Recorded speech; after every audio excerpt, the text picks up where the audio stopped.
और मशरिक़ वस्ता से बड़ी खबर इस वक्त आ रही है। मशरिक़ वस्ता में जिस तरह से हालात तनावपूर्ण बने हुए हैं, जिस तरह से कशीदगी मशरिक़ वस्ता में लगातार बढ़ती जा रही है, ईरान इजराइल जंग के बाद जो कशीदगी बढ़ी थी वो कशीदगी मशरिक़ वस्ता में कम होने का नाम नहीं ले रही है। और इस बीच मशरिक़ वस्ता के जितने ममालिक हैं वो सब एक तरह से अपनी अपनी तैयारियों में लगे हुए हैं। मशरिक़ वस्ता के हालात पर भी हम बात करेंगे और इसके अलावा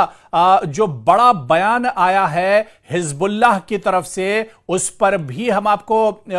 इस रिपोर्ट में तफसील से दिखाएंगे। हिजबुल्लाह ने कहा है कि वो सर नहीं झुकाएगा किसी भी हालत में, वो हथियार नहीं डालेगा, वो पीछे हटने वाला नहीं है। जी हां, हिजबुल्लाह ने कहा है कि इजरायली धमकियों के जवाब में हिजबुल्लाह सर नहीं झुकाएगा और ना ही हथियार डालेगा। यह बयान आया है शेख नईम कासिम की तरफ से। हिजबुल्लाह के रहनुमा शेख नईम कासिम ने कहा है कि लबनानी मज़ाहमतकारों को गैर मुसल्लह करने के लिए दबाव के बावजूद उनका जो ग्रुप है, उनकी जो तंजीम है, इजरायली धमकियों के जवाब में सर नहीं झुकाएगा और ना ही हथियार डालेगा।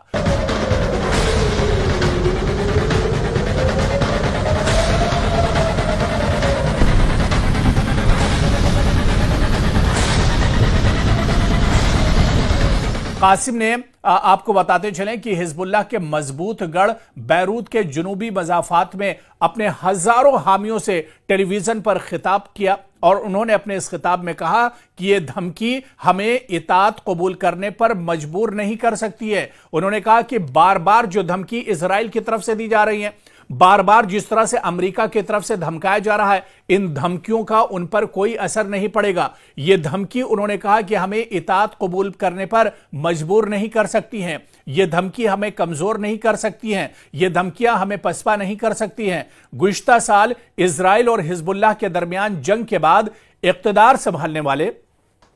लबनानी रहनुमाओं ने 12 हथियार रखने के अमल पर रियासती इजारादारी का अज़्म जाहिर किया है, जबकि इजराइल से नवंबर में होने वाली जंगबंदी की तामील का मुतालबा किया है जिससे लड़ाई खत्म हुई थी। तो वहीं पर सितंबर में देरीना रहनुमा हसन नसरुल्लाह की इजराइल के हाथों हलाकत के बाद इनकी जगह लेने वाले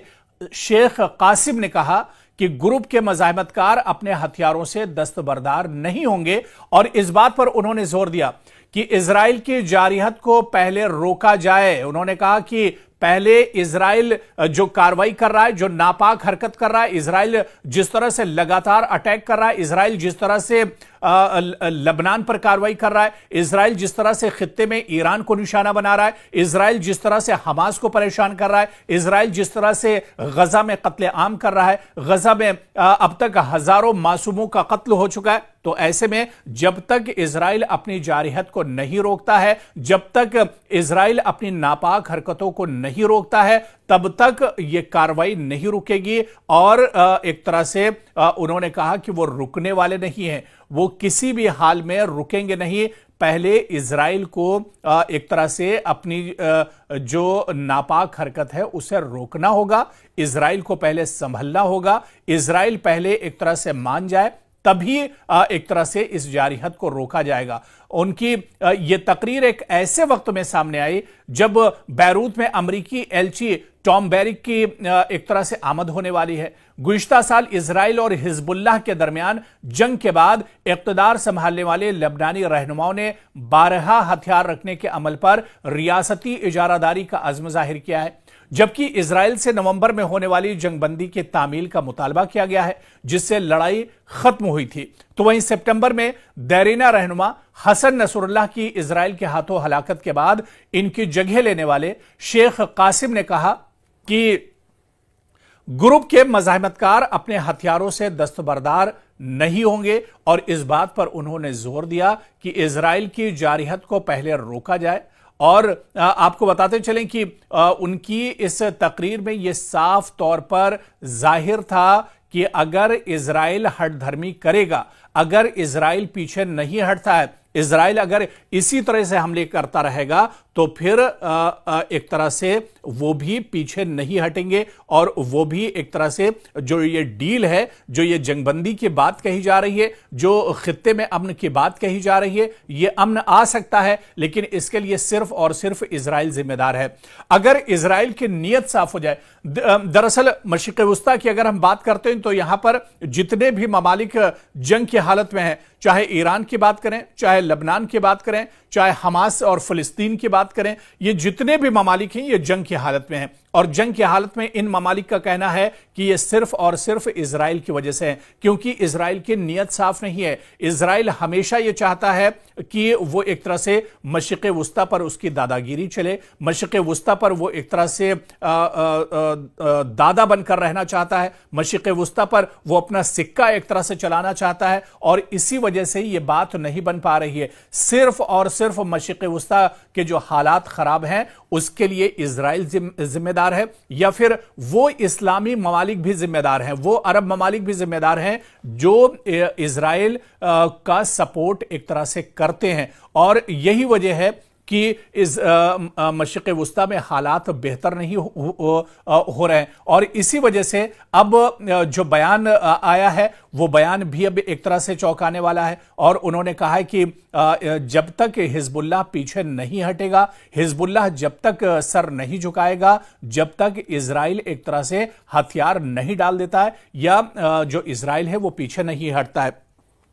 दरअसल हिजबुल्लाह बहुत बड़ा ग्रुप नहीं है, लबनान का एक ग्रुप है, और यह भी कहा जाता है कि हिजबुल्लाह का सपोर्ट ईरान से भी होता है, लेकिन हिजबुल्लाह एक मजबूत ग्रुप है। आप देखिए कि मशरिक़ वुस्ता में हालात बहुत पहले से खराब हैं, सालों से यहां पर हालात एक तरह से खराब और कशीदा रहे हैं, और इन हालात में हिजबुल्लाह हमेशा एक तरह से लड़ता रहा है। जबकि हिजबुल्लाह की ताकत बहुत ज्यादा नहीं है, हिजबुल्लाह बहुत बड़ा ग्रुप नहीं है, हिजबुल्लाह को कोई सरकारों का सपोर्ट नहीं है, लेकिन फिर भी हिजबुल्लाह पूरी ताकत के साथ खित्ते में लड़ रहा है। और हिजबुल्लाह कहीं ना कहीं इजराइल की नाक में दम करके उसने रखा है, और इसी वजह से एक बार फिर से हिजबुल्लाह के जो लीडर हैं, या लबनान के जो लीडर हैं, उन्होंने एक बार फिर से कहा है कि जब तक इजराइल नहीं मानेगा तब तक हिजबुल्लाह भी पीछे हटने वाला नहीं है। और मशरिक़ वुस्ता में आप देखिए कि चाहे हिजबुल्लाह की बात कर लें, हमास की बात कर लें, या हुसियों की बात कर लें, ये दरअसल वो ऑर्गेनाइजेशंस हैं, ये छोटे छोटे वो सब ग्रुप हैं जो इजराइल के लिए सबसे बड़ा खतरा बने हुए हैं। हालांकि ईरान के साथ इजराइल की जंग जरूर हुई, ईरान ने इजराइल को बहुत ज्यादा नुकसान पहुंचाया, लेकिन इस जंग के अलावा जो वक्फे वक्फे से इजराइल को सबसे ज्यादा चोट पहुंचाते हैं वो यही ग्रुप हैं, चाहे हमास की बात करें, चाहे हिजबुल्लाह की बात करें, या हुसी लड़ाकों की बात करें। ये जब तब कभी इजराइल के किसी एयरपोर्ट पर हमला करते हैं, कभी इजराइल के किसी बंदरगाह और पोर्ट पर हमला करते हैं, कभी इजराइल के किसी जो सिक्योरिटी फोर्सेस के जो ठिकाने हैं उन्हें एक तरह से ये निशाना बनाते हैं, और ये इजराइल को चोट पहुंचाते रहते हैं। और ये सिर्फ इस वजह से क्योंकि इन्हें अपनी हिफाजत करनी है। अगर ये इनका कहना है कि अगर ये इस तरह के हमले नहीं करेंगे तो इजराइल इन्हें मशरिक़ वुस्ता में एक तरह से खत्म कर देगा, इजराइल इन्हें एक तरह से जीने नहीं देगा। और इसी वजह से हिजबुल्लाह के रहनुमा ने यह कहा है कि लबनानी मज़ाहमतकारों को गैर मुसल्लह करने के लिए दबाव के बावजूद उनका जो ग्रुप है वो इजरायली धमकियों के जवाब में सर नहीं झुकाएगा और ना ही हथियार डालेगा। और उसने ये शर्त भी रखी है कि पहले अब इजराइल को एक तरह से बात माननी होगी। पहले अब जो ये लड़ाई है सिर्फ इस वजह से है क्योंकि इजराइल हठधर्मी करता है, इजराइल पीछे नहीं हटता है। ऐसे में इजराइल को पीछे हटना होगा, तभी एक तरह से मशरिक़ वुस्ता में यह बात बन सकती है।